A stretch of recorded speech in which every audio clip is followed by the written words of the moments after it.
यस्य प्रसादात् भगवत्प्रसाद यस्य प्रसादन्नो गतिः कुतयपि ध्येयं स्तुवंस्त्वशो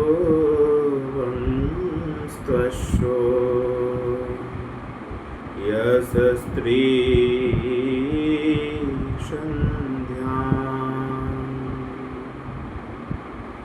वन्दे गुरु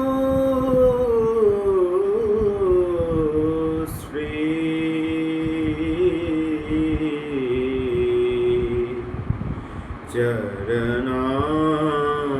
चरणारविन्दम्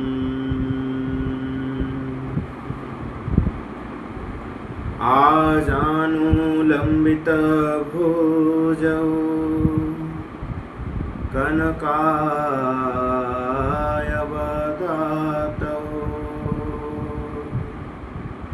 संकीर्तनैकपीतरौ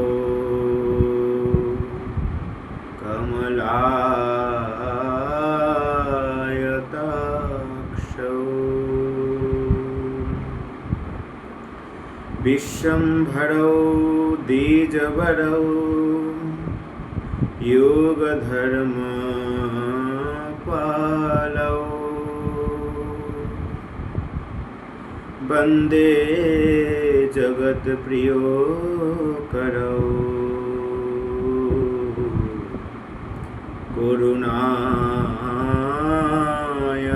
करुणावतारौ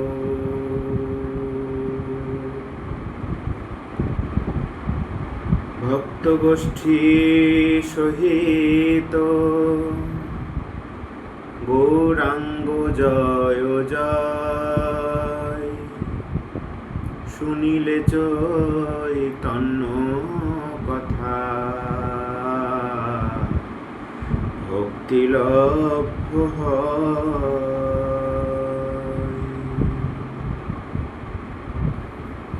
श्रीचैतन्य मनःभीष्टं स्थापितं येन भूतले स्वयं रूप पदमह्यं ददाति पदान्तिकम् जय रूप सनातन भट्ट रघुनाथ श्रीजीव गोपाल भट्ट दास रघुनाথ।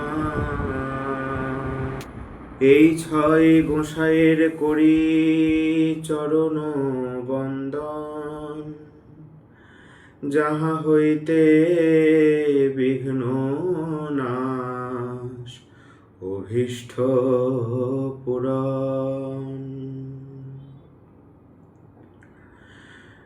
শ্রীকৃষ্ণ চৈতন্য প্রভু নিত্যানন্দ শ্রী অদ্বৈত গদাধর শ্রীবাসাদি জয় গৌর ভক্ত বৃন্দ। নমো নমো শ্রী চৈতন্য নমো নিত্যানন্দ নমো শ্রী অদ্বৈত জয় গৌর ভক্ত বৃন্দ।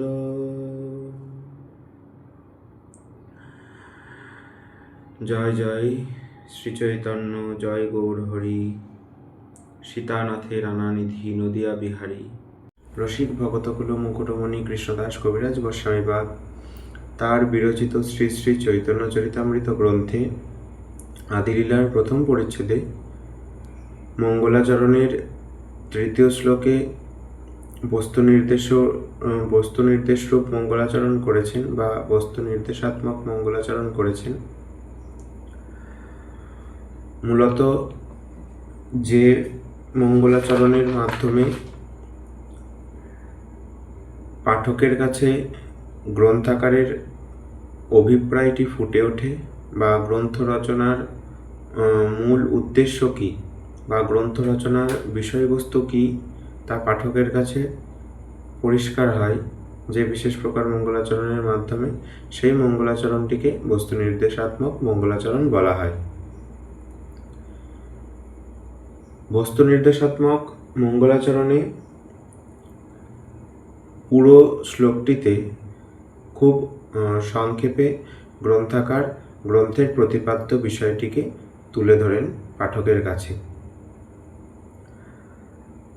কবিরাজ গোস্বামীপাদ মঙ্গলাচরণের তৃতীয় শ্লোকে বলছেন, যদ অদ্বৈতং ব্রহ্মোপনিষদি তদোপস্য তনুভা য অন্তর্যামী পুরুষ ইতি সো অশ্ব অংশ বিভাব স্বরৈশ্বর্য পূর্ণ য ইহ ভগবান স স্বয়ময়ম ন চৈতন্যাৎ কৃষ্ণজগতি পরতত্ত্বং পরমিহ। অর্থাৎ উপনিষদে অদ্বৈতবাদী পণ্ডিতগণ যাহাকে অদ্বৈতবাদ বা অদ্বৈতবাদী ব্রহ্ম রূপে আখ্যা দিয়েছেন, তিনি হলেন আমার শ্রীকৃষ্ণ চৈতন্যের অঙ্গজ্যোতি এবং য অন্তর্যামী পুরুষ ইতি স অশ্ব অংশ বিভাব।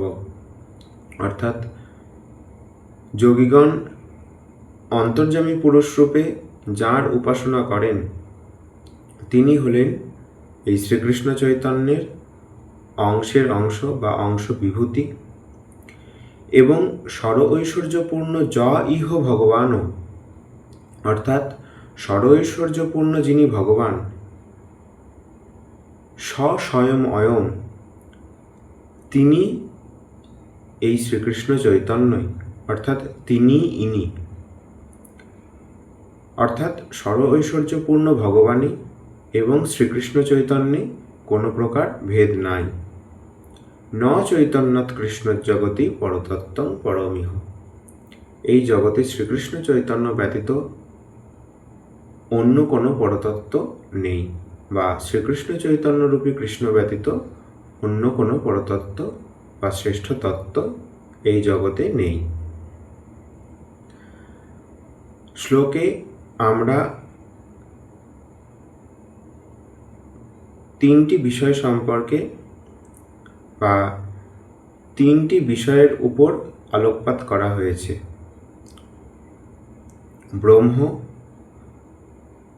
দ্বিতীয়ত আত্ম অন্তর্যামী পুরুষ এবং তৃতীয়ত স্বর ঐশ্বর্যপূর্ণ ভগবান। তো স্বয়ং ভগবান কৃষ্ণ, কৃষ্ণ পরতত্ত্ব, পূর্ণ জ্ঞান, পূর্ণানন্দ, পরম মহত্ব। গ্রন্থকার নিজেই এই শ্লোকের ব্যাখ্যা দিতে গিয়ে বা ব্যাখ্যা করতে গিয়ে বঙ্গানুবাদে এই পয়েটটি রচনা করেছেন। আমরা পরবর্তীতে এই পয়েটটি সম্পর্কে বিশদে জানব। তো মোটামুটি পয়েটটিতে এটাই বলা হলো যে স্বয়ং ভগবান কৃষ্ণ, কৃষ্ণ পরতত্ত্ব, স্বয়ং ভগবান হলেন কৃষ্ণ এবং তিনিই পরতত্ত্ব, পূর্ণ জ্ঞান, পূর্ণানন্দ, পরম মহত্ব, এবং তিনি পরিপূর্ণ জ্ঞান স্বরূপ এবং পূর্ণানন্দ অর্থাৎ পরিপূর্ণ আনন্দ স্বরূপ এবং পরম মহত্ব অর্থাৎ তিনি সর্বশ্রেষ্ঠ বা মহতের মধ্যে তিনি শ্রেষ্ঠ। এবার মঙ্গলাচরণের এই শ্লোকে কবিরাজ গোস্বামীপাদ পরতত্ত্ব সম্পর্কে বা কে পরতত্ত্ব তার উল্লেখ করেছেন এবং তিনি শ্লোকে এই কথাই উল্লেখ করেছেন যে এই জগতে শ্রীকৃষ্ণ চৈতন্যরূপী কৃষ্ণ ব্যতীত শ্রেষ্ঠ পরতত্ত্ব আর নেই। তো গ্রন্থকার আরও বলছেন যে নন্দসুত বলি যারে ভাগবতে গায়, সেই কৃষ্ণ অবতীর্ণ এবে চৈতন্য গোসাই। অর্থাৎ যে কৃষ্ণ স্বয়ং ভগবান বলে শাস্ত্রে উল্লেখিত রয়েছে, স্বয়ং ভগবান কৃষ্ণ, কৃষ্ণ পরতত্ত্ব, অর্থাৎ যে কৃষ্ণ স্বয়ং ভগবান এবং যে কৃষ্ণ হলেন পরতত্ত্ব সীমা, সাক্ষাৎ পরতত্ত্ব সীমা, সেই নন্দসুত কৃষ্ণ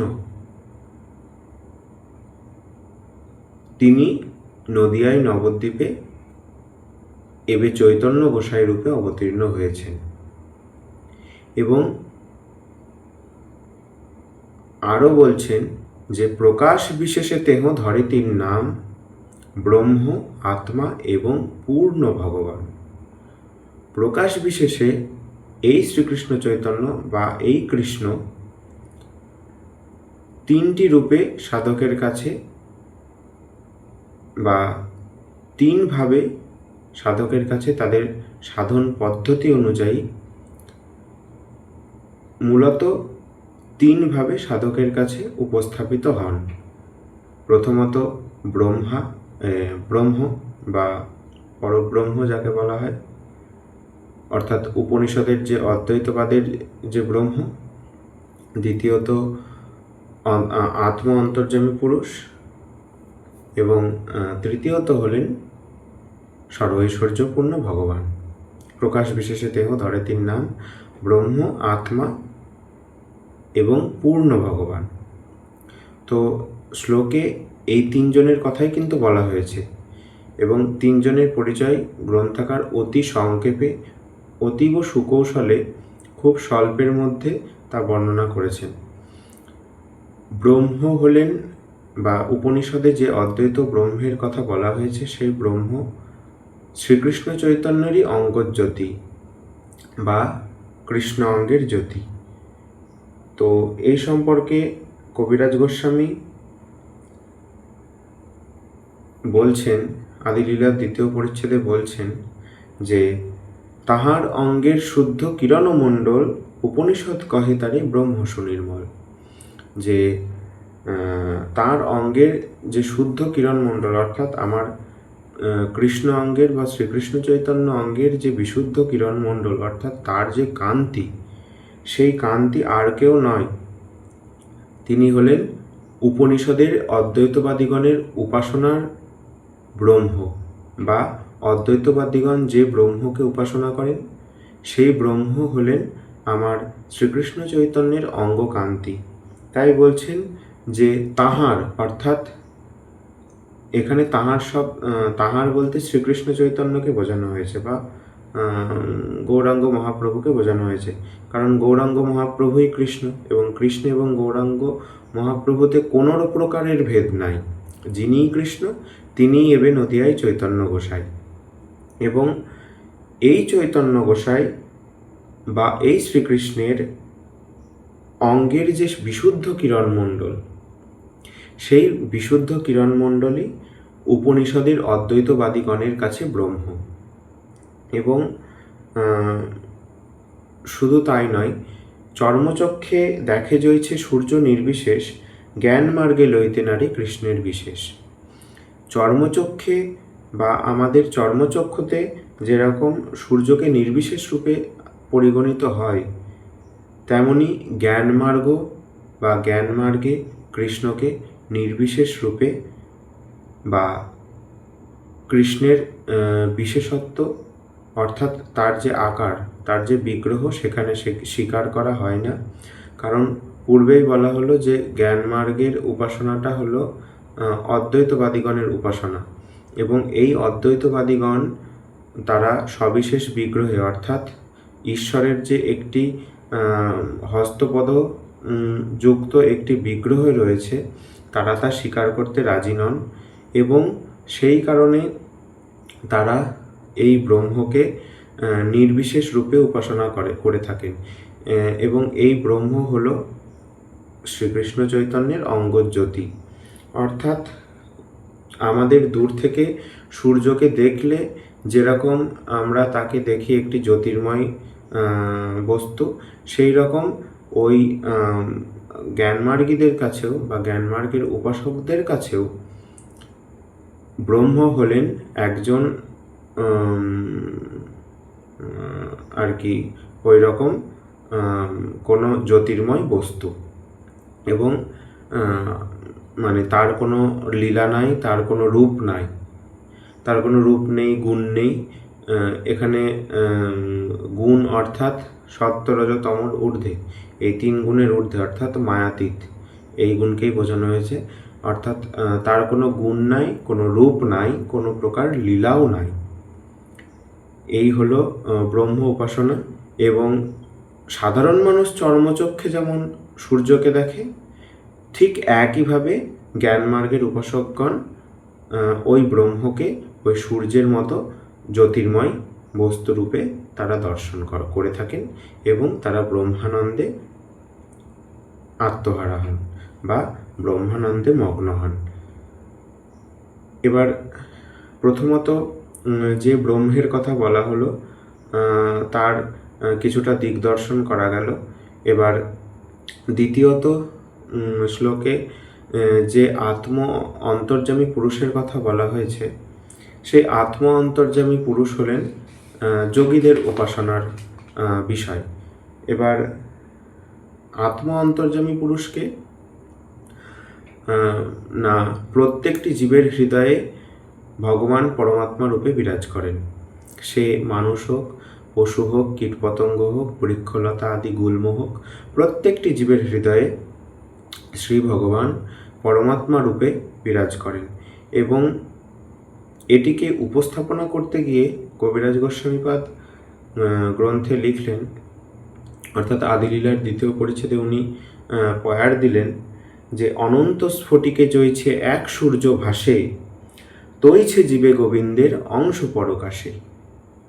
অর্থাৎ সূর্যের উপস্থিতিতে যদি কতগুলি স্ফটিক রাখা হয়, এবং স্ফটিক অর্থাৎ উজ্জ্বল বা চকচকে পাথর, তো ওই স্ফটিকে যেমন যতগুলি স্ফটিক ততগুলি স্ফটিকেই যেমন সূর্যের আলাদা আলাদা প্রতিবিম্ব তৈরি হয়, অর্থাৎ প্রত্যেকটি স্ফটিকেই আলাদা আলাদাভাবে সূর্যের প্রতিবিম্বের উপস্থিতি লক্ষ্য করা যায়। ঠিক একইভাবে প্রত্যেকটি জীবে,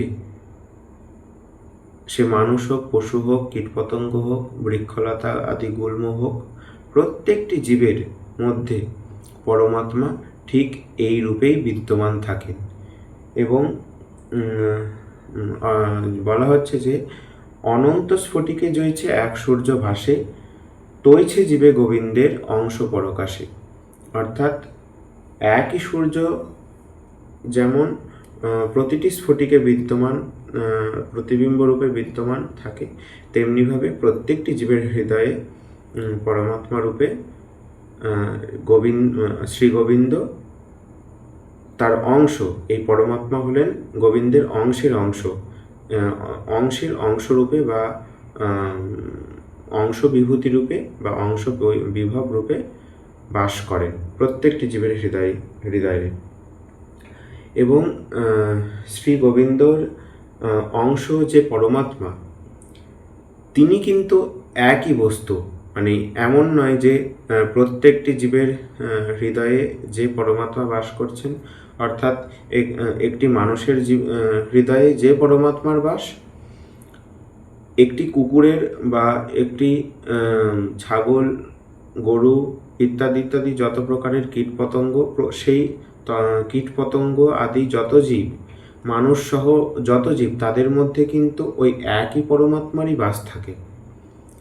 সুতরাং পরমাত্মা কোনো ভিন্ন বস্তু নন। জীব অনন্ত হতে পারে, কিন্তু ওই একই পরমাত্মাই প্রতিটি জীবের মধ্যে বিদ্যমান থাকেন, এবং তিনি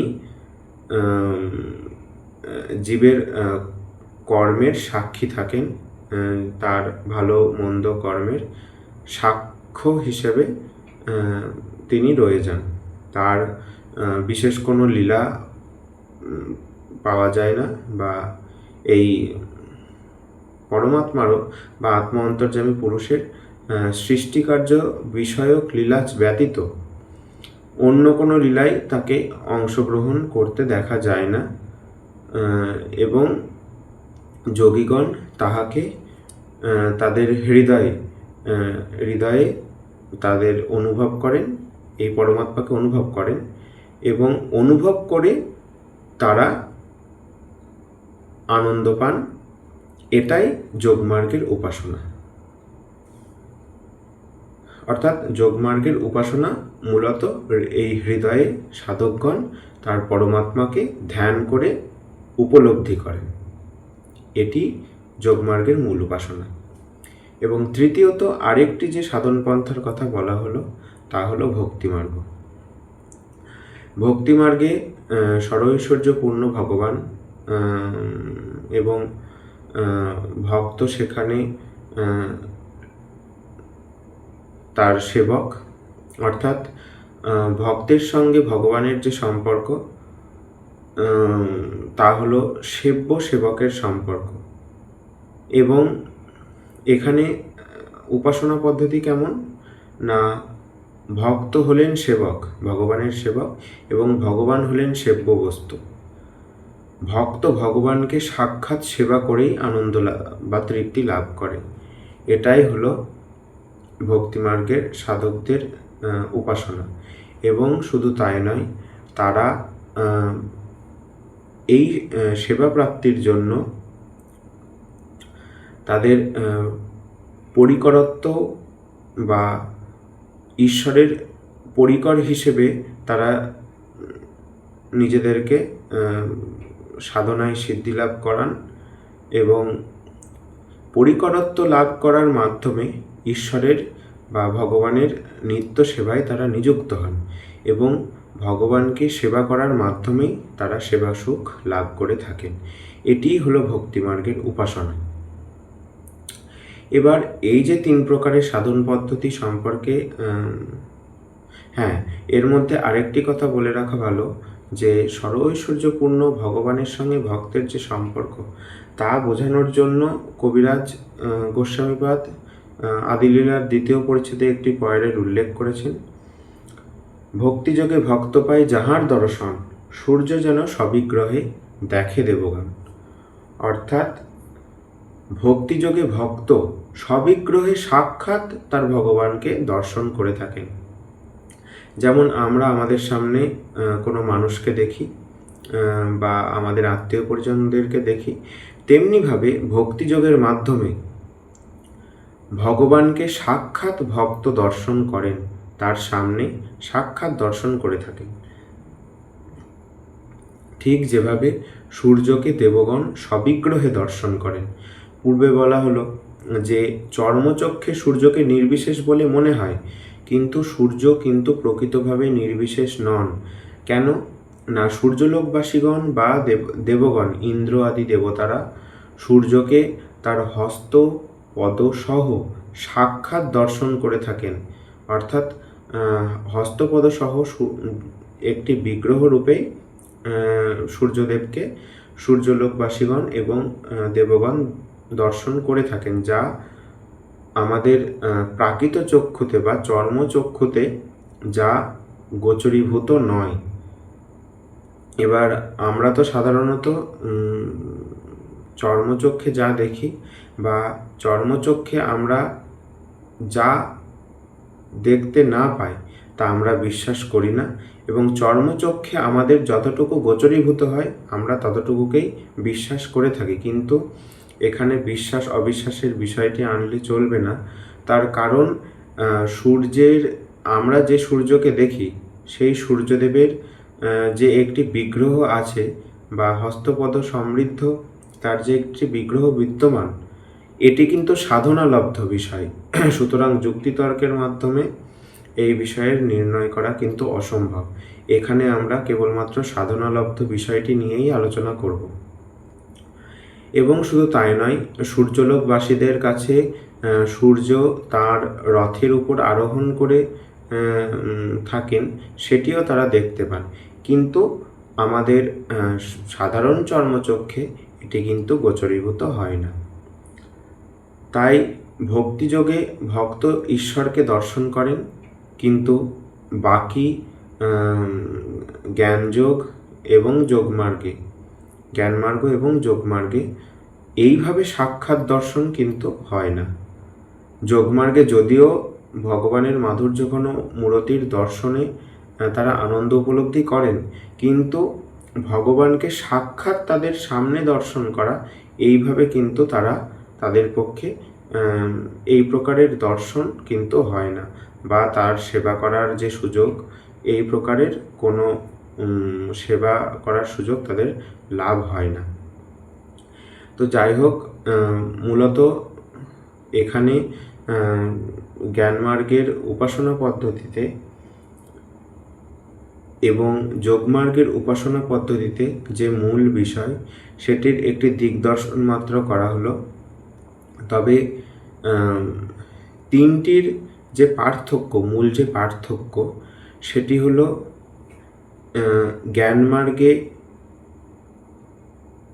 বিগ্রহের উপাসনা নেই, সেখানে ঈশ্বর নিরাকার, নির্বিশেষ এবং কেবল জ্যোতিমাত্র।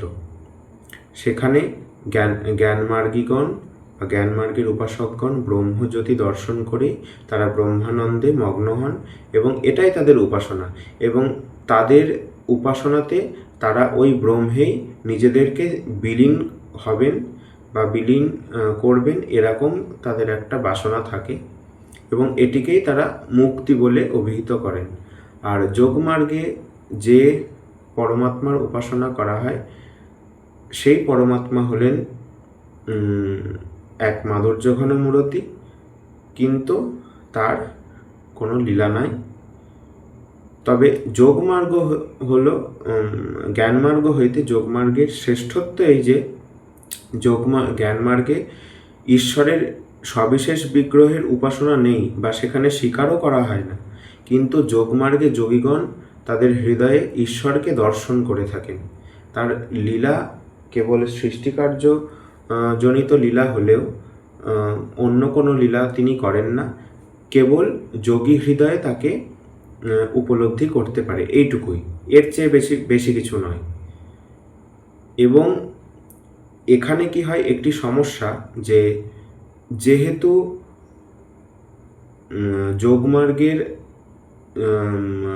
যোগমার্গের যে আত্ম অন্তর্যামী পুরুষ, অর্থাৎ সেই যোগমার্গে উপাসনার যে মূল বিষয়, সেই পরমাত্মা, তিনি কোনো লীলা না করায়, অর্থাৎ তার কোনো লীলা বৈচিত্র্য না থাকায় সাধকগণের আনন্দের, অর্থাৎ লীলাতে যে আনন্দ উপলব্ধি হয়, সেই আনন্দের বৈচিত্র্য দেখা যায় না।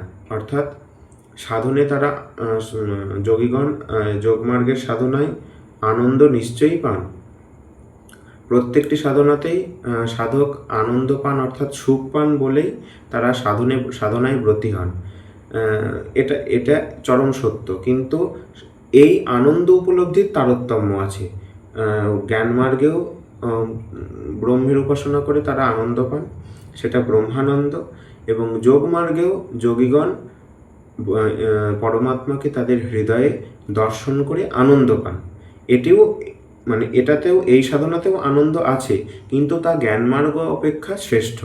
তার কারণ মাধুর্যঘন মূরতিকে তারা দর্শন করে থাকেন, কিন্তু ভক্তিমার্গের চেয়ে এর পার্থক্য এই, যোগমার্গের পার্থক্য এটাই, ভক্তিমার্গেও ঈশ্বর দর্শন হয়, কিন্তু যোগমার্গের ঈশ্বর দর্শন অন্তরে হয়, বাইরে নয়, কিন্তু ভক্তিমার্গের ঈশ্বর দর্শন আমার সামনে, অর্থাৎ সাক্ষাৎ ঈশ্বরকে বা সাক্ষাৎ ভগবানকে আমি দর্শন করতে সক্ষম হই। এবং ভক্তিমার্গে যেমন ভগবানের অনন্ত লীলার প্রভাবে ভক্ত আনন্দ বৈচিত্র্য লাভ করে, যোগমার্গে কিন্তু এই সুবিধাটি নেই। এটি যোগমার্গের সঙ্গে ভক্তিমার্গের পার্থক্য। এবং জ্ঞানযোগ মার্গে তারে ভজে যেই সব ব্রহ্ম আত্মারূপে তারে করে অনুভব। গ্রন্থাকার বলছেন যে জ্ঞানমার্গ এবং যোগমার্গে ওই কৃষ্ণেরই ভজনা হয়, কিন্তু ওই কৃষ্ণকে ভজন করলেও তাকে পরিপূর্ণরূপে পাওয়া যায় না। অর্থাৎ ভক্ত যেমন স্বয়ং ভগবানকে বা ভগবানকে সাক্ষাৎ বা পরিপূর্ণরূপে প্রাপ্তি ঘটে, ভক্তের কাছে ভগবানের পরিপূর্ণরূপে প্রাপ্তি ঘটে। আপনাকে লুকাইতে কৃষ্ণ নানা যত্ন করে, তথাপি তাহার ভক্ত জানয় তাহাকে। কৃষ্ণ নিজেকে গোপন করার নানা চেষ্টা করেন, কিন্তু ভক্তের কাছে তাকে ধরা দিতেই হয়। এই কারণবশত ভক্তের কাছে প্রেম বশ্যতার হেতু প্রেমের বশীভূত হয়ে তিনি ভক্তের বশ হন। কিন্তু এই ভগবানই জ্ঞানমার্গ এবং যোগমার্গ ব্রহ্ম এবং পরমাত্মা রূপে অনুভূত হয়ে থাকেন। অর্থাৎ জ্ঞানমার্গে এবং যোগমার্গে যারা ওই ভগবানের ভজনা করে তারা কেবল ব্রহ্ম এবং পরমাত্মা রূপেই তাকে অনুভব করে, এর থেকে বেশি কিছু নয়। অর্থাৎ উপাসনা ভেদে জানি ঈশ্বর মহিমা, অতএব সূর্য তাঁর দিয়ে তো উপমা। উপাসনা ভেদে ঈশ্বরের মহিমা এক এক রকমভাবে সাধকের কাছে অনুভূত হয়। যে যেভাবে বুঝবেন সে তাকে সেইভাবেই অনুভব করবেন। কারণ গীতায় পরিষ্কার বলা আছে, যে যথামাং প্রপদ্যন্তে তাংস তথৈব ভজম মহম। অর্থাৎ যে আমাকে যে রূপে ভজনা করবে আমি তাকে তার ভজনের অনুরূপভাবে ফল প্রদান করব। সুতরাং কৃষ্ণকে যে জ্ঞানমার্গে ভজনা করে, কৃষ্ণ তাকে জ্ঞানমার্গের মতন করে তার ফল দান করেন, অর্থাৎ ব্রহ্মরূপে ফল দান করেন। এবং যোগমার্গের সাধনায় কৃষ্ণ বা ওই ভগবান পরমাত্মা রূপে সাধকের কাছে ধরা দেন। অর্থাৎ উপাসনার ভেদ থাকার হেতুই এই ভগবানকে আলাদা আলাদাভাবে সাধকগণ অনুভব করে থাকেন। যা আমাদের সূর্যের যে উপমাটি দেওয়া হলো, এখানে বলছে না যে উপাসনা ভেদে জানি ঈশ্বর মহিমা, অতএব সূর্য তার দিয়ে তো উপমা। অর্থাৎ সূর্যর মাধ্যম দিয়ে গ্রন্থাকার এই বিষয়টি কিন্তু আমাদের কাছে উপস্থাপনা করলেন। কিভাবে উপমাটি আনা হলো, যে একই সূর্যকে পৃথিবীবাসীগণ বা এই ধরণীতে যারা বাস করছে তারা সূর্যকে নির্বিশেষ দেখছে। আবার ওই সূর্যকেই যখন সূর্যলোকবাসীগণ দেখছেন বা দেবগণ দেখছেন, ওই সূর্যকে তারা নির্বিশেষ দেখছেন না, বরং সবিগ্রহে দর্শন করছেন। তার হাত আছে, পা আছে, তিনি হাঁটাচলা করতে পারেন, এই রকম সবিগ্রহে তারা দর্শন করছেন। কিন্তু একই সূর্য, যে সূর্যকে আমরা নির্বিশেষ দেখছি সেই সূর্যকেই পৃথিবী সূর্যলোকবাসীগণ এবং দেবগণ তাকে সবিগ্রহে দর্শন করছেন। তো উপাসনা ভেদ থাকার কারণে এই রকম মানে ঈশ্বর প্রাপ্তি হয়। অর্থাৎ যে যেমন উপাসনা করবে ঈশ্বরকে বা সেই ভগবানকে সে সেইভাবে পাবে। তো এখানে যে ভক্তিমার্গের কথা বলা হলো, সেই ভক্তিমার্গ আবার দুই প্রকারের, এক মাধুর্যাত্মিকা ভক্তি আর একটি ঐশ্বর্যাত্মিকা ভক্তি।